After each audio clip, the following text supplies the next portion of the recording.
بشرطے کہ سیدہ خود چاہے، بشرطے کہ وہ غیر سید ان پڑھ نہ ہو، بہت بڑا عالم ہو، تو کیا سیدہ کا اس مشروط طریقے سے غیر سید کے ساتھ نکاح ہو سکتا ہے یا نہیں ہو سکتا؟ تو یہ اہل سنت کے نزدیک فقہ حنفی میں ہے، پوری 14 صدیوں میں ہے کہ شرف علم شرف نسب سے زیادہ ہے، تو مشروط طریقے سے اس نکاح کو جائز کہا گیا۔ اگرچہ ہم آج بھی فتویٰ دینے میں کہتے ہیں کہ احتیاط کی جائے، اور پھر اس کے بہت سے قواعد و ضوابط ہیں، مگر ایک ہے نفس مسئلہ کیا ہے۔ تو اس پر فتنہ حویلیہ کے بانی محمود شاہ نے پہلے یہ ایک کتاب لکھی جس کا نام ہے ہدایت المومنین فی تعظیم سید العالمین۔ یہ چھوٹا سا رسالہ، اگرچہ اس کے لکھنے کے لحاظ سے کچھ تاریخ میں آگے پیچھے کا فرق ہو، میں اس کی ترتیب حجم کے لحاظ سے پیش کر رہا ہوں کہ یہ پھر اس سے تھوڑی سی بڑی کتاب ہے اور یہ اس سے بڑی کتاب۔ پہلے یہ لکھا اس سلسلہ کے اندر مطلقاً یہ، اور اس کے علاوہ جو کچھ بھی اس کے فتاویٰ ہیں، کہ سیدہ کا اس شرط میں بھی مشروط طریقے سے کہ جب وہ اس پہ جبر نہیں کیا جا رہا، وہ خود چاہتی ہیں، اور دوسری طرف جن سے کیا جا رہا ہے وہ اگرچہ سید نہیں مگر بہت پارسا پاک باز اور بہت بڑے عالم دین ہیں، تو انہوں نے فتنہ حویلیہ میں یہ لکھا کہ یہ نکاح حرام ہے۔ حرام سے آگے بڑھ کے پھر کہا یہ توہین رسالت ہے، یہ توہین اہل بیت ہے، اور آگے پھر اس فتنہ حویلیہ کی جو شاخیں ہیں انہوں نے کہا یہ زنا ہے۔ اب چونکہ ان کی جو خانہ ساز شریعت تھی کہ جو رائے اس شخص نے پیش کی امت میں اہل سنت میں سے کسی کی نہیں تھی، اس نے دور دور کے کچھ قاعدے کلیے اکٹھے کر کے نہ سر نہ پیر، وہ لوگوں کی آنکھوں میں دھول جھونکنے کے لیے کچھ عربی عبارتیں لکھ کر اپنا مطلب ثابت کرنا چاہا، کہیں کی اینٹ کہیں کا روڑا بھانمتی نے کنبا جوڑا، اس طرح کر کے اس نے اپنا موقع بتانا چاہا، جبکہ دوسری طرف صراحتاً دلائل تھے۔ تو چونکہ چلتے چلتے یہ بات بہت اوپر جا رہی تھی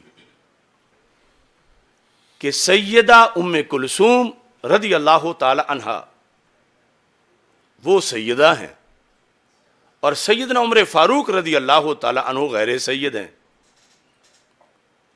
اگرچہ عرب ہیں، آپ کا قبیلہ عدوی ہے، تو یہ نکاح پھر کیوں ہوا؟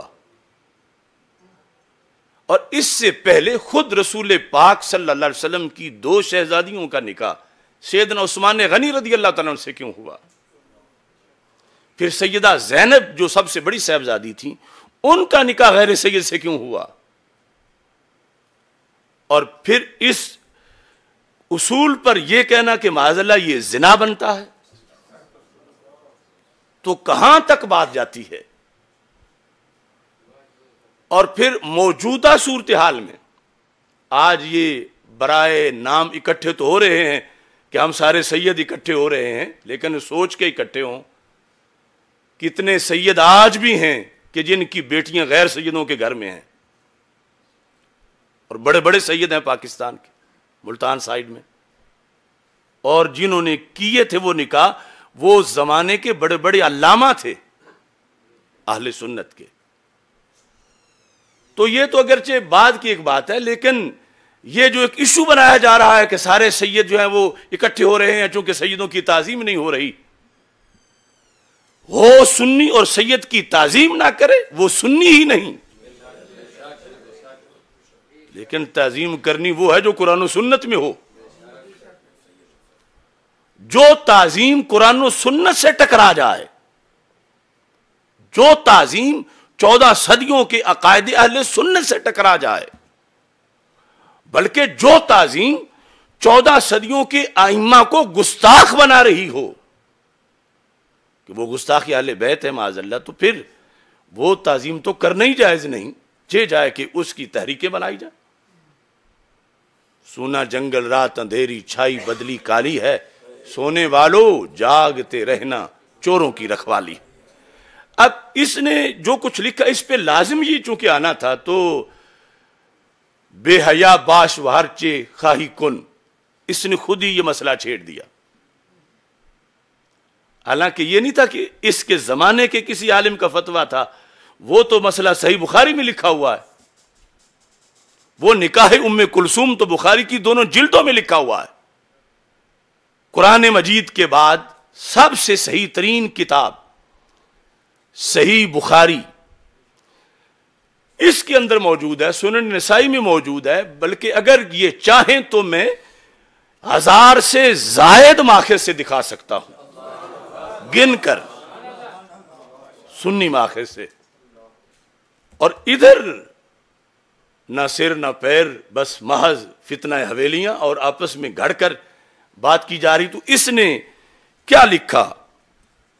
یہ شرافت سادات، جس طرح روافض نے حب اہل بیت کو ٹائٹل بنا کر اسلام پہ حملے کیے، انہوں نے بھی شرافت سادات کی چھتری کے نیچے امت پر حملے کیے، اصحاب پر حملے کیے، آل پر حملے کیے۔ آل پر اس سے بڑا حملہ کیا ہوگا کہ مولا علی رضی اللہ تعالی عنہ اپنی بیٹی کا نکاح کریں اور یہ بدبخت کہے کہ یہ تو حرام کیا انہوں نے۔ شرافت سادات، اس میں بار بار یہ سارے حوالے اسی چیز کے ہیں، اور ساری کتابوں میں ایک ہی چیز بار بار لکھی ہے جس کو انہوں نے اعلی حضرت بنایا ہوا ہے۔ اعلی حضرت ہونے کے لیے 1000 سے زیادہ کتابیں ہونی چاہیے۔ اب دیکھو اس کتاب کے اندر الحاصل میں یہ لکھا ہے، ام کلثوم کے متعلق نکاح کا تبرعی فسانہ شان صحابہ و اہل بیت اطہار کے قطعاً منافی گناونی خرافات پر مشتمل ہے۔ یہ ہے جس کو عرفان مشہدی نے جا کے کہا اللہ اس کا فیض جاری کرے، اللہ ہمیں بھی فیض عطا فرمائے۔ اس کی قبر پہ کھڑے ہو کر اس کے آستانے پہ جا کر تقریر کی، بلا وجہ تو نہیں چمن کی تباہیاں، کچھ باغ باہیں برق و شرر سے ملے ہوئے۔ اب یہاں خود ادب کے دعوے دار ہمیں بے ادب کہیں تو سیدہ ام کلثوم کا نام کیسے لکھا ہے؟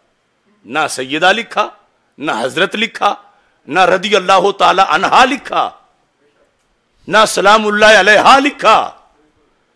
آخر یہ اس ذات کی بیٹی ہیں جن کو تم سلام اللہ علیہا کہلواتے ہو کہ ضرور کہو رضی اللہ تعالی عنہا ہیں، وہ سلام اللہ علیہا ہیں، تو ان کی جو صاحبزادی ہیں، کہتے ہیں کہ ام کلثوم کے متعلق نکاح کا تبرعی فسانہ شان صحابہ و اہل بیت، یہاں بھی رضی اللہ تعالی عنہم نے لکھا، اطہار کے قطعاً منافی ہے، یعنی یہ نکاح ماننا آل کی شان کے منافی ہے۔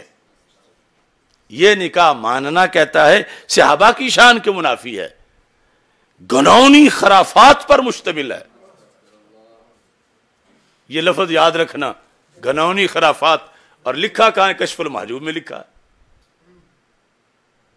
تو جو داتا صاحب کے فتوے کو گناونی خرافات کہیں یا گناونی خرافات کہنے والے کو پیر کہیں یا اس کو ولی کامل کہیں یا اسے مسلمان کہیں، ان کا کیا تک بنتا ہے داتا صاحب کے عرض پہ آ کے بیٹھنا؟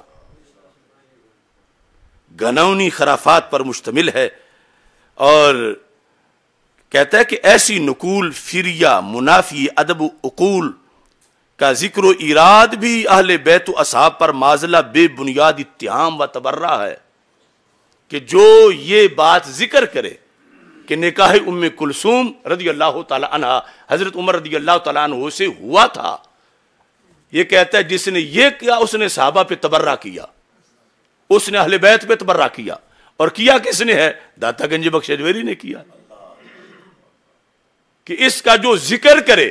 اب میں اگر کہوں کہ اس نے داتا صاحب پر تبرعی ہونے کا فتویٰ لگایا ہے تو کوئی کیسے انکار کر سکتا ہے؟